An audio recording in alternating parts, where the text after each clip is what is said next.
Hi everybody, I'm Duke Castiglione and this is Duke's Workout. Today we're talking New Year's resolutions.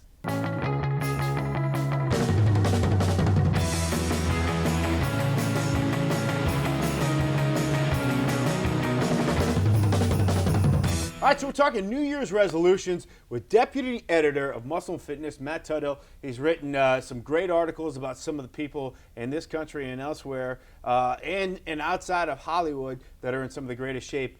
And you think the mind plays an important, if not more important part than actually just getting in the gym? Yeah, you have to get your head straight, before you really do anything else. We're going to go over some points today, but they really all come down to, being mindful, paying attention to what you're doing, and really just deciding that you're gonna get this done and you're not going to just try. And we're going to talk about something a little bit later called the mind-muscle connection, which I think you think is very interesting. But let's start with your list here. January 1st comes around. Mm-hmm. Some people may have to fight off a hangover. Let's be realistic. But what are your tips? Because you're also a certified personal trainer. Mm-hmm. What are your tips to getting in shape for people out there watching? Well, you actually just said the first one, and that's be realistic. I think so many people, their resolutions fail because they say, I want to lose all this weight, and they're not thinking about, well, how long did it take you to get there? Right. Okay, so you've been doing nothing. You've been sitting on the couch, and you haven't been in the gym in how many years? Right. Okay, now you want to fix it in 6 weeks.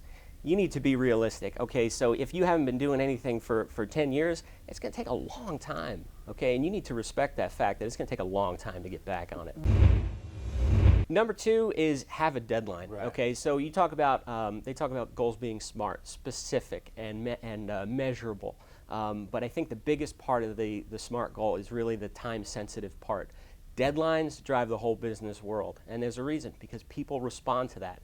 I think when I was a personal trainer, the people that I saw had the best success were the people that had a wedding, because that date's not going to move. Right. Okay, if you have some kind of arbitrary goal, I want to get in shape by summer, you can keep pushing that back. You want it to be in shape on Memorial Day. Okay, well maybe it's 4th of July, and then you just keep moving it. When you have a solid date in mind that you can't move, you're going to respond to that. Oh, without question. I know that. We just went through that. You did just go through that. We'll talk about that a little bit later, Yeah. but don't change everything. What do you mean by that? Don't change everything at once. I think, if you try to overhaul all your physical activity levels, Yeah. okay, the way you sleep, the way you eat, you try to change all of that at once, you're gonna fail, and you're gonna fail fast. You need to be incremental in the way you implement those changes. Number 4 is if you're going to use a trainer, do your research. I learned firsthand, as a trainer, that the empty can tends to rattle the most. Those are the really, really loud trainers that are in there.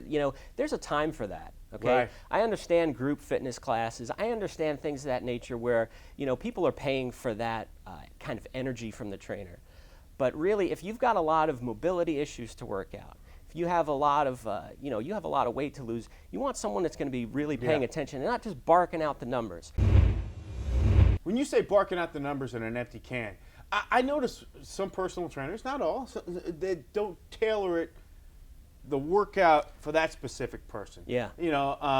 Like my wife has rheumatoid arthritis. We need to be careful when she works out. Whether she and I are working out, or if somebody out there had a knee replacement or a hip replacement, you have to respect that as well.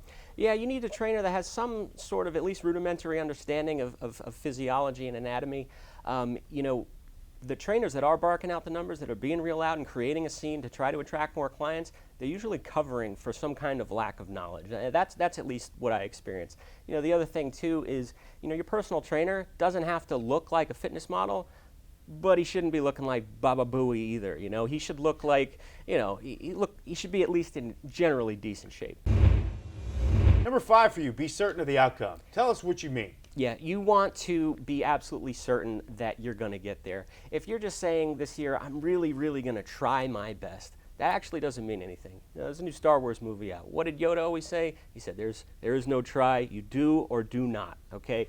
So you need to... Dropping the Star Wars reference. You need to, you need to see yourself where you want to be, and you need to imagine how that's going to feel. What's that going to feel? You need to lose 50 pounds.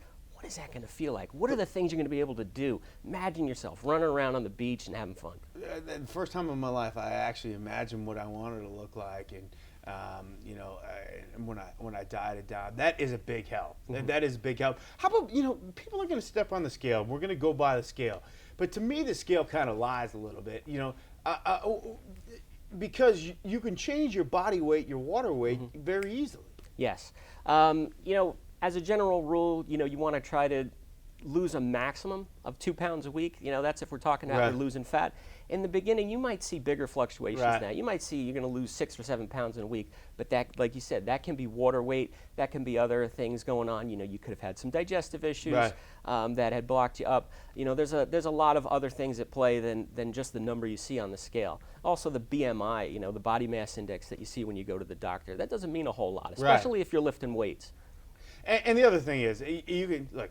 I know it sounds a little narcissistic, but you can actually take pictures of what you look like and compare that to 2 weeks later or 3 weeks later. Your clothes always tell the best story, right? Your belt, your pants. How do your clothes feel? And visual evidence. Most people don't like to do it. They don't like to take pictures of themselves because they don't want to have a fat picture of shirtless of them sitting around and having to look at that pinned to the mirror every day. But it is a good measuring stick. It absolutely helps a lot. And actually, if you talk to you talk to these great bodybuilders, you talk to Arnold Schwarzenegger, Frank Zane. These are guys. They took pictures of everything so that they could measure the progress as they went along. It's just like a golfer looking at a swing, or a hitter looking at his swing in the batter's box, or a quarterback studying tape, other footwork and mechanics. I mean, that's what you're using it as a tool, and I don't think you have to be afraid to do that.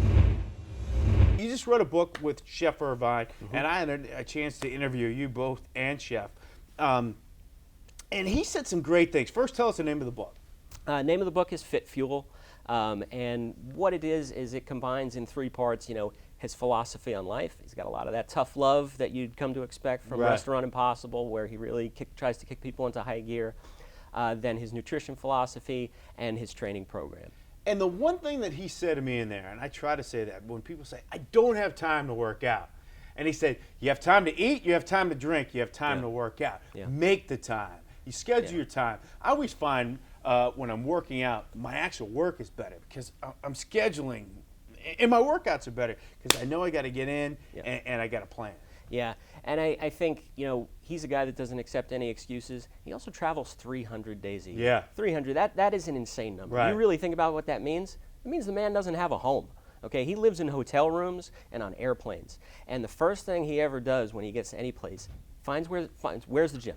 Yeah, that's what I do too. I mean, and it helps you get over if there's a time change, the jet lag and everything else. It kind of helps you go about planning your day. And all these places have gyms now. So make the time. I think you'll find out your work is better and everything else. Absolutely. And your workouts are better too when you have something to do after it because there's a focus there. You don't procrastinate. Who's the second coolest person you've ever interviewed? I know the first coolest person. Who's the first caller? This guy. That is the first. Actually, to be quite honest, I'm actually nervous when I get interviewed because I'm usually the one asking the questions. So it was actually that was a little nerve wracking. It's like I feel you. I'm usually the one asking the questions. Yeah. So I guess it's now the shoe's on the other foot. So the second coolest person you've been interviewed. You?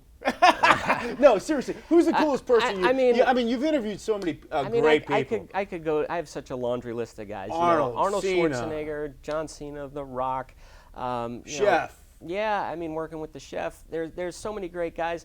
Honestly, my favorite story right now is a guy I just wrote about. His name was Matt Kludka. He's a guy in Pittsburgh. For the last 2 years, he's had terminal cancer. He actually just died last week. But right to the end, the guy was training his butt off. And he outlived doctors' expectations by months by training his butt off. It was one of the most inspiring things. It was an awesome story. It was honestly, it was a life-changing interview. It was an honor to speak to that guy. And where can people find that? You go to muscleandfitness.com/Kludka, Klutka. You can read the original story, and then you can read the follow-up I wrote after he passed. And tell everybody that he was diagnosed with terminal cancer? Yeah, it was a rare and aggressive sarcoma that actually attacked his blood vessels first. It was very hard to treat. and he had a ton of complications in surgeries and things like that. And this is a guy who said right up to the end that he was nothing but lucky. You talk about some of the other cool guys that I've interviewed. The Rock heard about this guy's story. We sent him the story.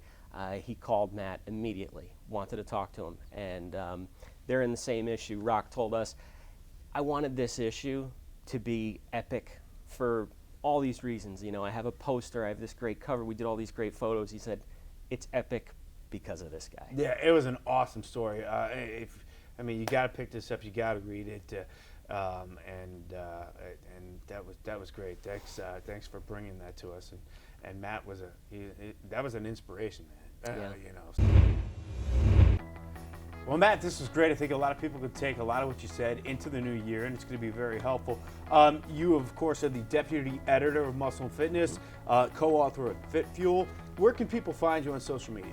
Twitter and Instagram, I am at MC Tuthill. And where they can find Muscle and Fitness at muscleandfitness.com. Fit Fuel, where can they find your book? Fitfuelbook.com. And you were telling us this inspiring story. Where can people find the story that you were telling us about Matt Klutka?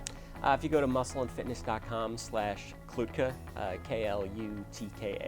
You can look all up Matt's stories on Muscle and Fitness as well. He's written some great cover stories, some very interesting stories as well. Matt Tuttle, we appreciate the time. Thanks for coming in. Thank you. This has been Duke's Workout. We'll see you again next time.